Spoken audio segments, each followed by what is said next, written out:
Hi guys, welcome to Puddle Math, and in this video we're going to walk through two example problems for finding x in the following algebraic expressions. These problems ask us to use the quadratic formula to find x.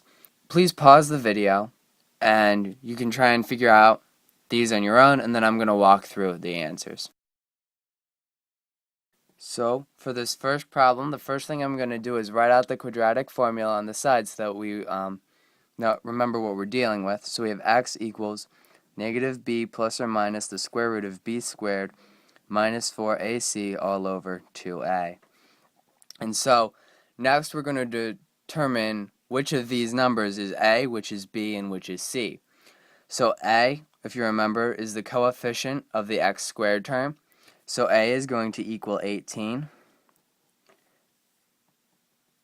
B is the coefficient of the x term.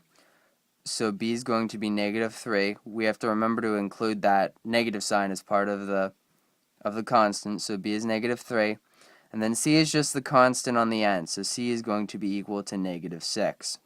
And so now we can just substitute these into the quadratic formula and get our answer. We're going to write x equals 3 plus or minus the square root of 9. These two negatives, we're multiplying a negative number by a positive number by a negative number. So that total product is going to be positive. And when we multiply 4 by 18 by 6, we get 432. And 2 times 18 is 36. And so this is going to be equal to 3 plus or minus the square root of 441 over 36. And so this whole thing is going to be equal to 3 plus or minus 21 over 36. And at this point we're going to break up this expression into two expressions. X equals 3 plus 21 over 36, and x equals 3 minus 21 over 36. And so we're going to get x equals 24 over 36 equals 2/3. And x equals negative 18 over 36 equals negative 1/2. And so our solution is x equals negative 1/2, 2/3.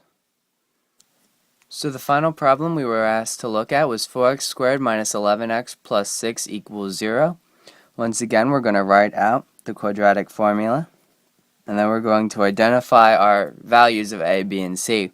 And so plugging these into the quadratic formula, and so we have x equals 11 plus or minus the square root of 121 minus 96, and then that's going to be all divided by 8. And so this is going to be equal to 11 plus or minus the square root of 25 over 8, which is equal to 11 plus or minus 5 divided by 8. We're going to divide this into two separate expressions in order to get rid of the plus or minus sign. So we have x equals 11 plus 5 over 8, and x equals 11 minus 5 over 8. And so we get x equals 16 over 8, or 2, and x equals 6 over 8, or 3/4. And so we get x equals 3/4, or x equals 2.